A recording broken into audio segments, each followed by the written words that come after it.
본문 성경 말씀 사도행전 10장 23절에서 43절 말씀 교독하겠습니다. 베드로가 불러들여 유숙하게 하니라. 이튿날 일어나 그들과 함께 갈새 요바에서 온 어떤 형제들도 함께 가니라.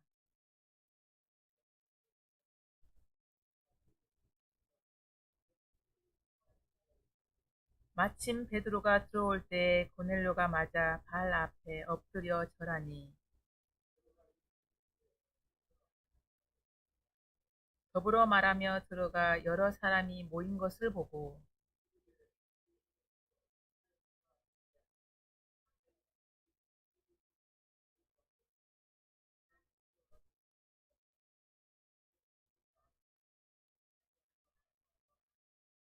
부름을 사양하지 아니하고 왔노라. 묻노니 무슨 일로 나를 불렀느냐.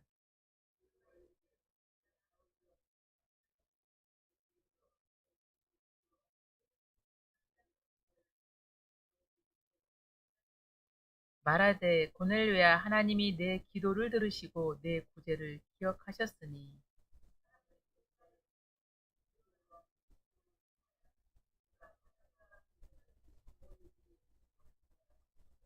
내가 곧 당신에게 사람을 보내었는데 오셨으니 잘하였나이다.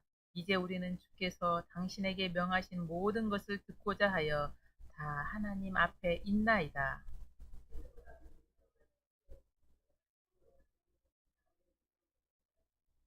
각 나라 중 하나님을 경외하며 의를 행하는 사람은 다 받으신 줄 깨달았도다.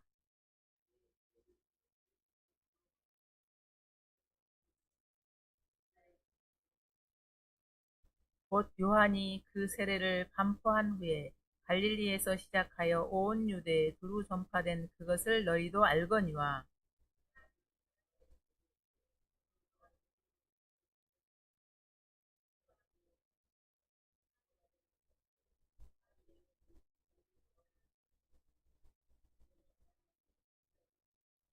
우리는 유대인의 땅과 예루살렘에서 그가 행하신 모든 일의 증인이라. 그를 그들이 나무에 달아 죽였으나 모든 백성에게 하신 것이 아니요 오직 미리 택하신 증인 곧 죽은 자 가운데서 부활하신 후 그를 모시고 음식을 먹은 우리에게 하신 것이라.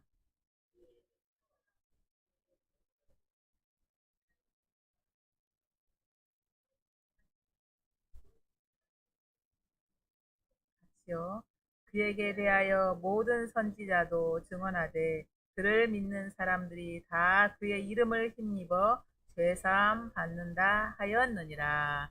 아멘. 할렐루야. 아멘. 부활의 참된 기쁨과 또 산소망을 주신 우리 주님께 감사드리면서 믿음의 주요 온전케 하시는 하나님이 우리에게 은혜의 시간을 더해주는 이 시간 우리가 또 함께 인사를 나누시겠습니다. 우리 함께 인사 나눌 때 오직 예수님밖에 없습니다. 시작. 오직 예수님밖에 없습니다. 아멘입니다.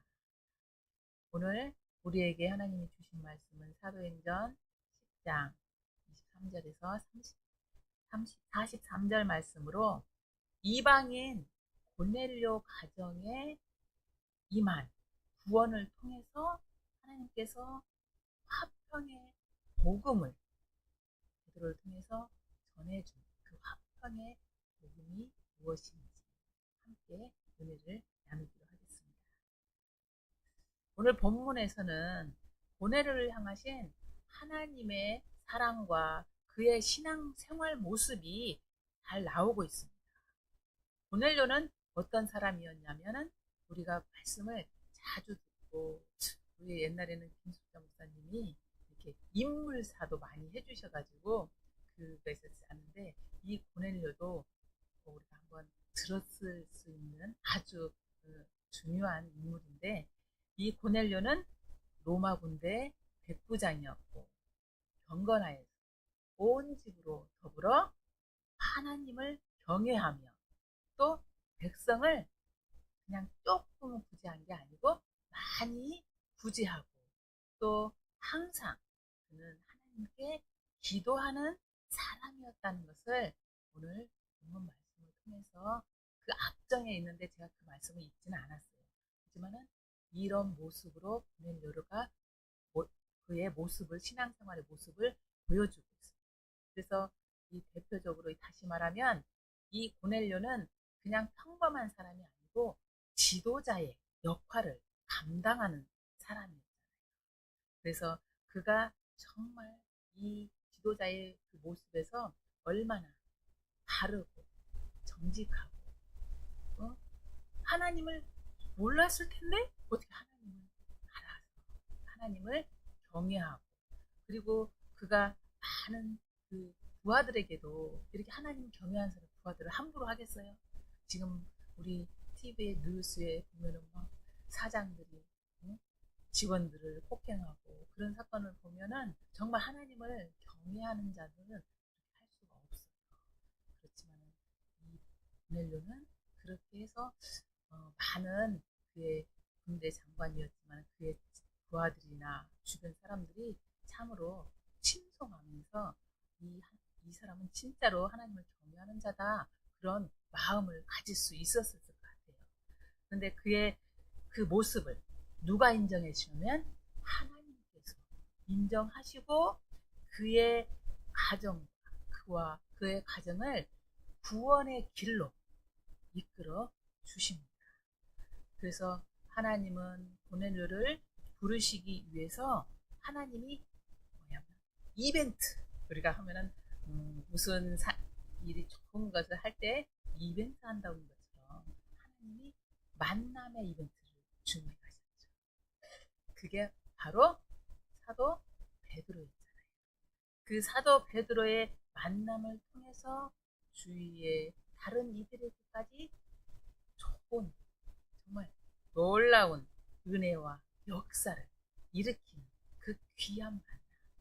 이 만남의 역사는 우리가 우리 사랑의 교회에서 제가 사랑의 교회 전에 나왔을 때는 우리 조건사님을 만나지 못했어요.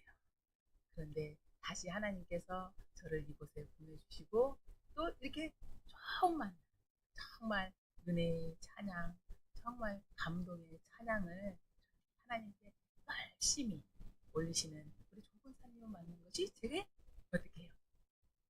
귀중한 만남이라는 거. 우리 또 김소모 목사님도 이렇게 만났 길을 가다가도 만날 수 없어요. 하지만 하나님의 귀한 사랑의 교회 우리가 하나님의 만남을 주시려고 이 시간 또 이때 하나님께서 함께 해주신다는 것이 너무 기쁘고 좋고 정말 그래서 제가 우리는 같은 말 같은 마음 같은 뜻을 가지고 항상 하나님 앞에 하나님이 우리에게 주신 그 은혜를 우리가 감사하면서 한 걸음 한 걸음 나아간 줄 믿습니다. 예, 이렇게 고넬료라는 이 한 사람과 또 그 한 사람의 경건, 헌신의 삶은 많은 이들에게 감동의 역사로 이어지게 했고 그런데 베드로는 어떻어요? 베드로는 자기가 가지고 있던 뭐예요? 편견. 편견을 하나님께서 어떻게 해요? 깨부시는 거예요. 그래서 사로잡힌 그 편견에 사로잡힌 베드로에게는 그 자기가 복음을 전하는 대상에 이방인을 포함시키지 않았지만 결국 하나님은 어떤 하나님이시다? 차별이 없으신 하나님이시다는 것을 보여주셨고 그것을 통해서 하나님께서 많은 일들 특별히 이방인 그러니 이방인 사도로 부름받은 사도 바울보다 더 먼저 이방인에게 복음을 전한 자는 바로 베드로 사도였다. 이 베드로 사도가 그렇게 복음을 전하면서 이제 그 초대교회의 이 사건을 통해서 모든 것을 바꾸는 대반전을 일으키는 그런 일이 시작합니다. 이어지기 합니다. 그래서 오늘 하나님께 인정받은 고넬료의 그 믿음 생활은 어떠했을까? 우리가 먼저 살펴보면서 하나님께서 그것을 통해서 계속 이어가면서 하나님께서 이 고넬료에게 네가 들을 복음은 화평의 복음이다. 이렇게 하나님께서 이미 모든 길을 열어놓고 계신 줄 믿습니다. 그래서 고넬료는 기독교 역사상 매우 중요한 인물이에요. 이방인의 첫 열매가 됐기 때문에, 그리고 유대인과 이방인 사이에 있는 그 장벽을 하나님께서 복음 안에서 무너뜨려 버리고, 그리고 이것을 증거하는 증인이 될 수 있는 고넬료라는 거죠. 그래서 고넬료는 이 전체 그의 신앙 생활에서 이렇게 붙여줄 이렇게 닉네임 같은 그런 이름이 하나 있어요. 그 이름은 경건한 자. 고넬료는 경건한 자. 그러면 다윗은 무슨 닉네임 하나 이름이 또 붙을까요? 하나님 마음에 합한 자. 노아는, 제가 이렇게 생각을 했어요. 노아는 말씀을 준행한 자. 이렇게 하나님이 그 사건마다 하나님께서 큰 인물로 우뚝우뚝 세운 자에게는 하나님께서 붙여주는 그런 이름. 그러면 나도 하나님께서 붙여주는 이름 하나는 좀 있어야 되지 않을까요? 이런 것들을 우리가 생각해 보면, 우린 조건사님은 하나님을 찬양하는 자. 이렇게 우리 장로님은 왜요? 악기로 하나님을 찬양하는 자. 그래서 열줄 비파, 수금과 그런 것들. 그래서 제가 알고 있는 그 옛날에 알고 있는 열줄 비파가 있었어요. 그래서 거기서도 음악하고 찬양하고 그런 것들을 하면서 하나님께 영광 돌리는 그런 것이 있는데, 우리도 그런 것들을 통해서 하나님께 영광 돌리고, 또 박지영 목사님은 제가 와스라고 해요. 제가 갖고 있는 그런 이름이에요. 하나님이 그렇게 해서 우리 가정을 구원하는 축복의 통로가 되기를 원하고, 하나님 그렇게 쓰기를 원해서 저희가 핸드폰에다 그렇게 딱 이름을 그렇게 붙여고 그렇게 갑니다. 진짜 룻도 이방인이었잖아요. 그렇지만 하나님이 그것을 끊지 않고 이어가는 그 길에 보아스를 만남이었잖아요. 거기에도 만남이 있었어요. 정말 이 만남이 얼마나 소중한가. 왜? 예수님이 오실 수 있는 길을 만들었잖아요. 그래서 우리가 이렇게 만남을 통해서 우리가 서로 사랑하고 서로 기뻐하고, 뭐 하시나? 우리가 그런 생각도 하잖아. 목사님 지금 뭐 하실까? 간혹 우리 한 목사님은 지금 뭐 하실까? 그런 생각도 가끔씩 일하다가 우리 자 목사님이랑 동환 목사님 뭐 하실까? 이런 것도 가끔은 생각나요. 그래서 그렇지만 우리가 결국에는 우리는 예수를 통해서, 예수님이 우리 안에 계심으로 인해서 우리는 하나다, 원팀이다. 그래서 이렇게 하나 돼서 기쁘게 우리도 항상 하나님 앞에, 고넬료가 아까 보니까 베드로 앞에 섰다고 했어요. 하나님 앞에 호람되어 하나님 앞에. 그래서 우리가 이 수요일 밤도 지금 우리가 하나님 앞에 나와서 예배를 드립니다. 그래서 하나님을 만나고, 하나님이 보내주신 우리 예수님을 만나고, 그 예수님을 일하실 수 있도록 성령 하나님께서 도우시는 그 역사를 우리로 체험하면서 나아간 줄 믿습니다. 그러면서 이 경건에 대해서 사도 바울은 디모데전서 4장 7절에 오직 경건에 이르기를 연습하라. 경건은 뭐가 필요하다? 연습이 필요하다. 그리고 육체의 연습은 약간의 유익이 있지만 경건은 범사에 유익하고 금생과 내세에 약속이 있다고 했어요. 그래서 제가 아까 찬양 첫 번째 약속, 그래서 이 약속이 있는 것을 생각하고 그 찬양도 선택했거든요. 그래서 경건에는 하나님께서 정말 금생과 내생에 약속이 있는 것이구나. 그러나 이 경건은 그냥 얻어지는 것은 아니고 내가 많이 연습하고 훈련하고 또 절제하면서 나아가야만이 되는 것이구나. 이것을 누가 잘했다고요? 닉네임을 받은 고넬료가 엄청 잘했다는 거죠. 그래서 약속이 있는 이 경건의 축복을 그가 받은 것처럼 저와 성도님도 이 축복을 받으시기를 예수님 이름으로 축원합니다. 아멘. 그리고 이제 고넬료의 이 경건의 삶, 이것은 첫 번째 특징이 있었어요. 그는 첫 번째로 하나님을 경외하는 삶을 살았습니다. 경외심이란 창조주 되시며 구원자 되신 하나님의 절대 주권을 인정하고 그분을 따르고자 하는 마음이에요. 그래서 잠언 9장 10절에는 경건은 여호와를 경외하는 것이 지혜의 근본이요 거룩한 자를 아는 것이 명철입니다.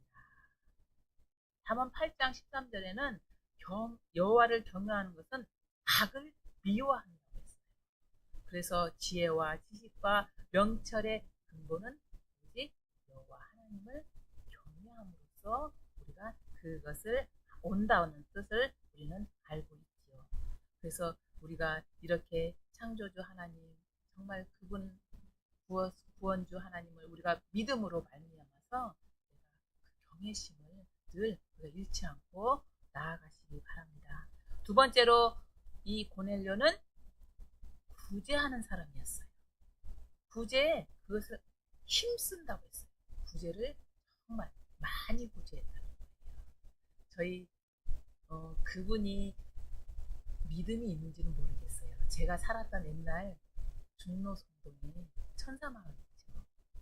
거기에 정말 이름도 밝히지 않고 크리스마스만 되면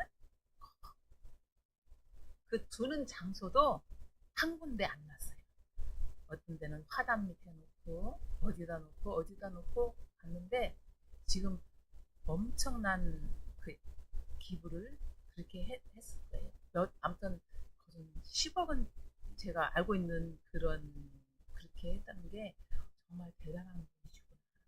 이렇게 마을을 정말 그 사랑하는 이웃을 위해서 이런 삶을 사는 것이 우리도 하고 싶지만 우리가 그렇게 되나요? 하지만 그분은 정말 그런 구제의 마음이 너무나 좀 특별하게 그렇게 해서 우리 중로성도이 조금 천사의 마을로 유명하죠. 그런데 하나님께서는 그보다도 우리 믿는 기독교인들이 교통방송을 들어보면 하나님 구제를 통해서 하나님 방송이 전파되기를 어떻게 해요? 온 세계에 퍼지도록 지금 70주년이 돼서 많이 그 일을 감당하고 있는 것을 우리는 알고 있죠. 그래서 하나님께서는 이 구제와 이 하나님께서 고넬료의 구제를 받으셨다고 했어요. 그래서 예수님이 주로 고백하는 구속받은 자만이 이 삶을 드러낼 수가 있는 것입니다. 그래서 오순절 오순절날 성령으로 충만하진 예루살렘 교회도 이 구제를 참 잘했어요. 그래서 우리도 지금 우리가 살고 있는 이 시대에 정말 아주 어렵고 힘든 자들에게 소중하게 손 내밀고 또 여러 나라에 우리도 선교하면서 그 나눔을 베풀고 우리 이세정 목사님이 오셔서 그 보고를 한 거 보면은 작은 거 하나도 하나님은 그 하나의 구제 하나 선교 하나도 하나님은 꼭 받아주시고 하늘 상급으로 다 그것들을 우리에게 허락하실 줄 믿습니다. 이제 세 번째로는 고넬료는 기도의 사람이었어요. 우리가 기도의 사람 하면 누구를 또 알 수 있어요? 사무엘. 사무엘은 기도하는 죄를 범하지 않겠다. 이렇게 말씀한 것처럼, 그런데 하나님을 경외하고 예수님을 알지 못했지만 그 고넬료 이렇게 기도했는데, 그 기도를 때를 정해놓고 습관대로, 기도도 좋은 습관, 우리 주님도 새벽 이명에 나가셔서 기도했던 그게 다 뭐예요? 습관에서 오는 거라고 했어요. 그냥 내가 자고 싶을 때 자버리고, 근데 그게 아니고 하나님을 정말 경외하고 하나님을 위하여 살아가려고 노력하고 그 한 걸음 한 걸음 나아간 사람들은 하나님께 날마다 기도하고, 제가 또 알고 있는 집사님이 한 분이 오늘 이제 밭에 가서 일을 해요. 일을 하는데 기도를 하는 거예요. 그러면서 우리 하나님은 좁쌀 하나님, 그 작은 거 하나도 다 하나님은 알고 계시다고 하면서, 좁쌀, 이게 하나님 쪼잔해서 좁쌀인가? 그게 아니고 작은 거 하나도 하나님은 그 기도를 외면하지 않는다 하고 그렇게 생각하시고 그렇게 기도를 하신 거예요. 오늘 또 우리와 함께 일할 좋은 사람 붙여주세요 이렇게 기도하면서 한 걸음 한 걸음 나갔다고 해요. 그런 것처럼 우리들도 이 기도를 통해서 하나님께서 하실 일들을 깨닫게 되고, 그 하실 일들을 통해서 역사하시는 것을 볼 수가 있습니다. 이렇게 기도하고 있을 때 누구도 기도했어요? 베드로도 기도했어요. 기도는 다시 기도를 통해서 하나님이 역사를 하고 있는 거예요.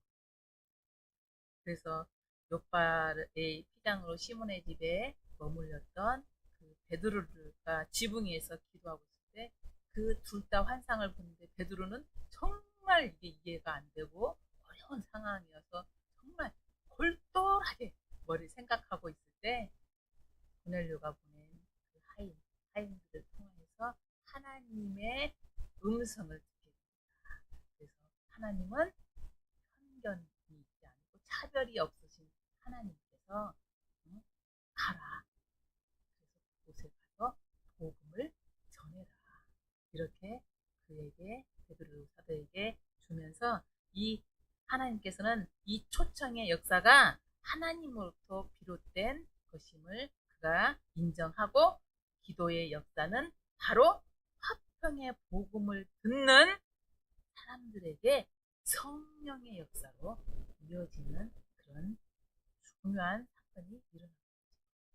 그래서 우리에게 사랑과 하나님의 사랑과 은총의 역사에는 막힘이 없고, 또 사람들의 그 아집과 편견, 이기심, 그런 하나님의 역사, 그것은 하나님의 역사하는 것에 장애물이 된다고 했어요.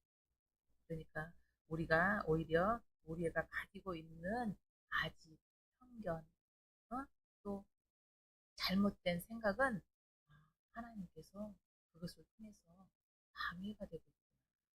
그러니 나의 이런 것들, 잘못된 이기심이나 편견, 시기 같은 것은 우리가 다 어떻게 해요? 십자가 밑에 다 내려놓으시기 바랍니다. 그래서 이런 모든 것들이 하나님께서 역사하실 수 있고, 그래서 사랑으로 화합되고 하나 될 수 있도록 우리가 진정 하나님의 뜻이 무엇인지, 이게 바로 복음의 본질이라는 것을 깨달으시고, 오늘 이 베드로가 고넬료 가정에 보냄을 받아서 그가 무엇을 열어? 입을 열어 복음을 전할 수 있는 하나님의 축복의 통로, 이 입을 열어서 화평의 복음을 전해줬는데, 그러면 그런 그 화평의 복음은 어떤 복음입니까? 기독교는 누구를 아는 거냐면 예수님을 아는 거예요. 기독교는 예수님을 만나는 것입니다. 또 예수님은 늘 우리 곁에 계시고 내 안에 계십니다. 그 예수님을 우리가 베드로가 화평의 복음을 전했을 때 고넬료 집에 성령 체험을 하게 됩니다. 그리고 이 놀랍고 넘치는 그 성령의 역사가 일어났을 때 그가 전하는 복음의 핵심은 뭐였냐면 세 가지가 나오는데, 예수 그리스도의 오심. 첫 번째는 예수 그리스도의 오심이고, 두 번째는 예수 그리스도의 죽으심. 세 번째는 예수 그리스도의 부활이었습니다. 이 세 가지를 특별하게 더 강조하면서 그는 예수 그리스도의 이름으로 말미암은 죄 사함을 받으라고 그들을 초청합니다. 그래서 이 초청 가운데 그들이 예수님을 만나, 하나님께서 그들이 이 들을 때 성령의 역사가 일어나는데, 첫 번째로 예수님이 오심은 하나님의 독생자로 세상에 오신 이 메시아 예수님은, 제가 저번 주에 마가복음 1장 사역을 시작하는 예수님이 공적 사역을 했을 때 첫 번째로 했던 것이 세례 요한으로부터 물세례를 받는 거예요. 그 물세례는 곧 하늘로부터 음성이 나서 너는 나의 사랑하는 하나님의 아들을 증명하는 그 말씀을 듣는다고 했잖아요. 그래서 이 하나님의 아들심을 보장받으실 뿐만 아니라 비둘기 같은 성령의 임재를 체험하게 됩니다.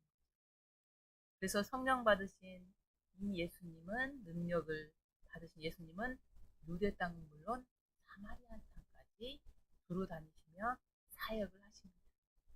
그런데 그 사역은 첫 번째로 오늘 아까 38절을 한번 읽겠습니다.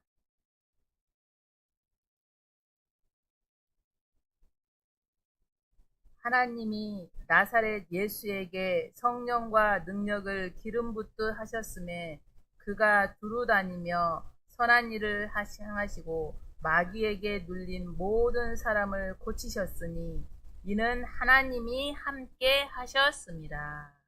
아멘.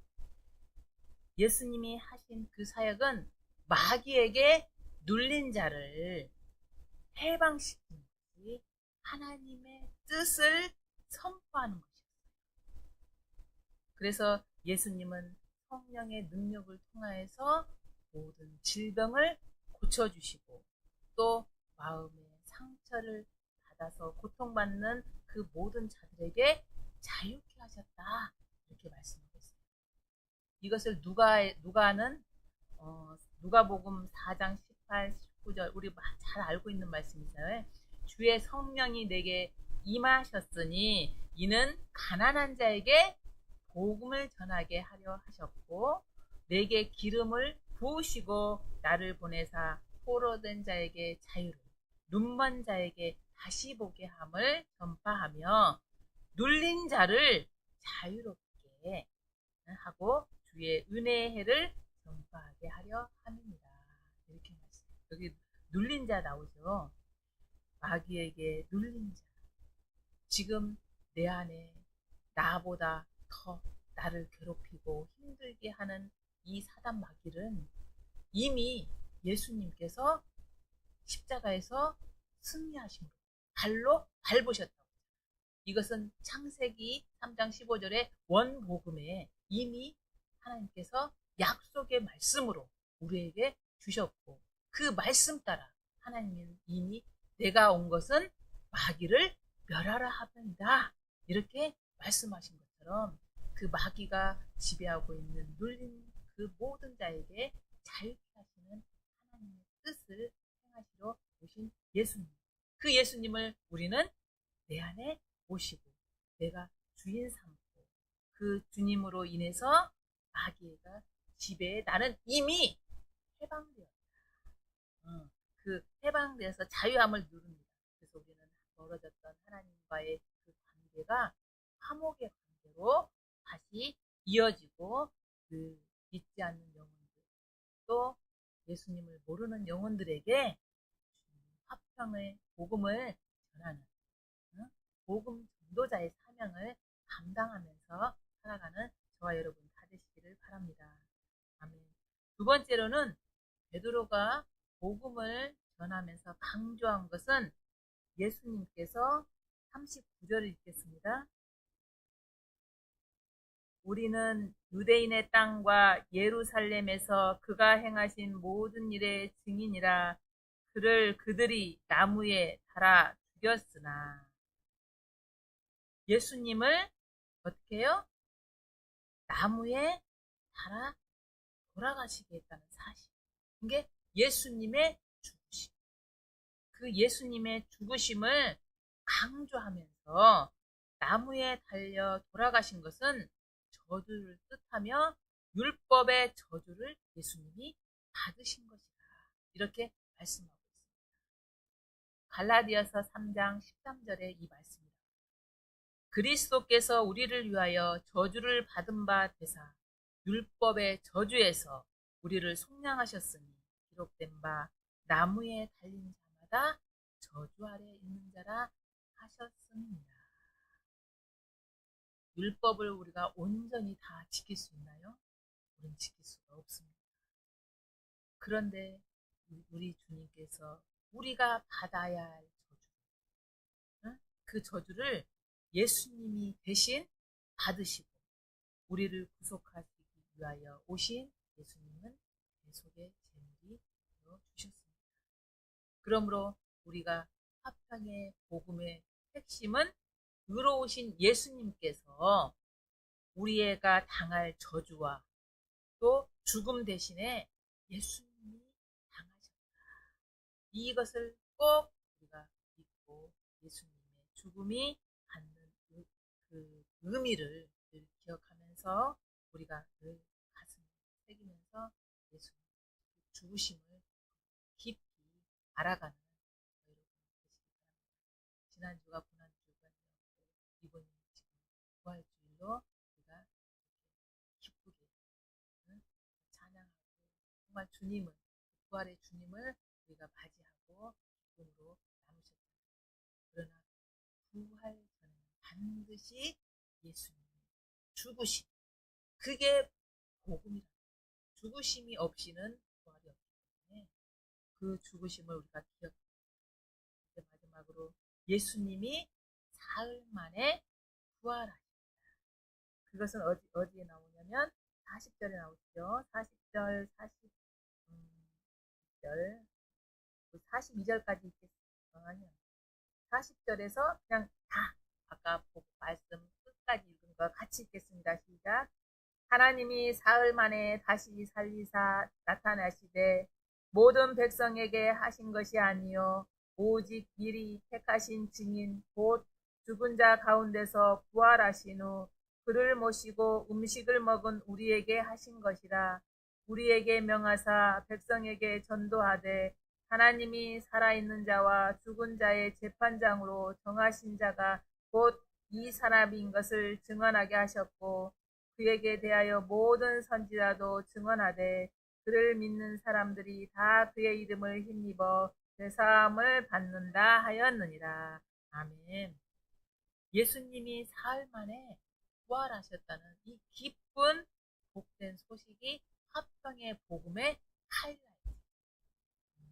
그래서 예수님께서는 율법의 저주를 받으셔서 나무에 돌아가신 후 그 상태에 머물러 계시지 않았다는 거예요. 만약에 예수님의 사역이 나무에 달리신 일로 끝났다면 이것은 복음이 아니에요. 생명도 아니에요. 또 화평도 아닙니다.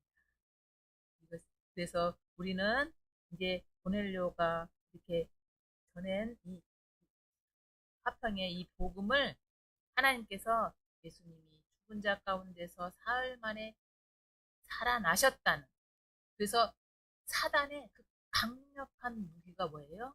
우리를 사망의 권세, 우리를 넘어뜨리고 그 사망의 권세 아래 우리를 가두려고 했던 그 무기를 깨뜨신 거예요.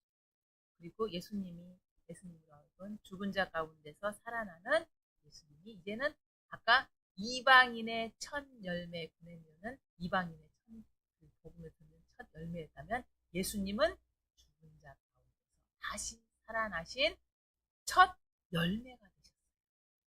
고린도전서 15장 20절에 그러나 이제 그리스도께서 죽은 자 가운데 다시 잠자는 자들의 첫 열매가 되셨도다. 이 말씀에서 우리가 예수님이 첫 열매로 부활의 그 열매가 되셨다면 우리도 누구 때문에?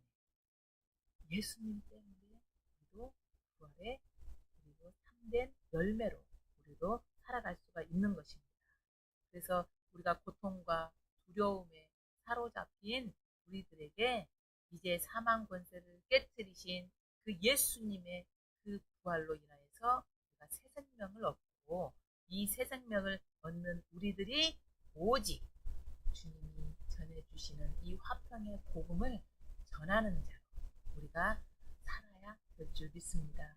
그래서 이제 예수님의 부활과 같이 이제 우리에게 미래의 부활을 맛보게 되리라고 하는 이 부활의 산소망이 우리 안에서 늘 싹트고 우리 안에서 이것을 우리가 찬양하면서 주님이 주신 우리 유업이 있죠.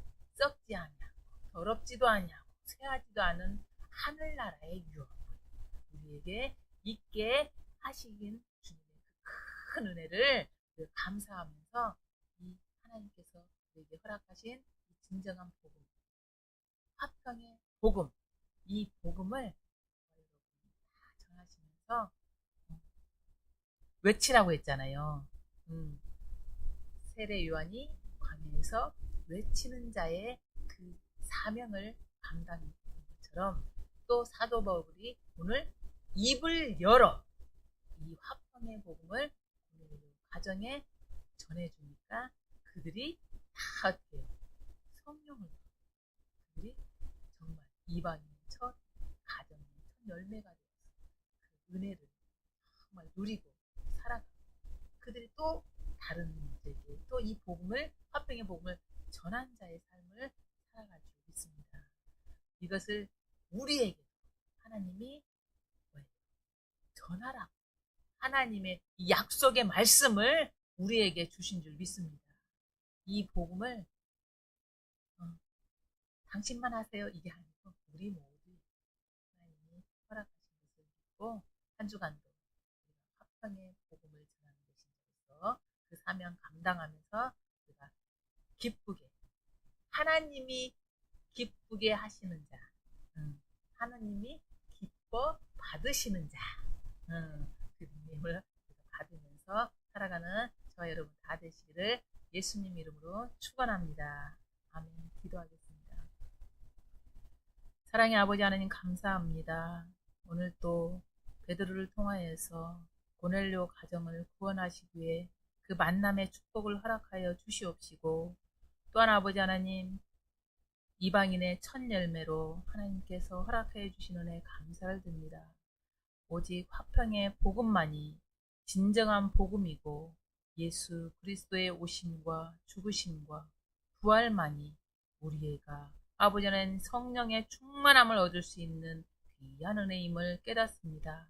아버지 이 화평의 복음을 우리도 전하는 자가 되게 하여 주시옵시고 이 복음을 통하여서 우리 사랑의 교회가 흥왕하는 역사 있게 하여 주시옵시고 전주 총신의 아버지 하나님 귀한 목사님들 아버지 하나님 주님께서 이곳에서 여러 가지로 하나님께서 연단하시고 교육하시는 모든 것 위에 함께하여 주시옵시고 특별히 우리 박동환 목사님과 김자 목사님 그 기도로 하나님께 아버지 하나님 아뢰고 아버지 묻고 나아갈 때 하나님께서 그 성령의 역사가 기도의 역사로 이어지는 귀한 일이 더 많이 일어날 수 있도록 인도하여 주시옵소서.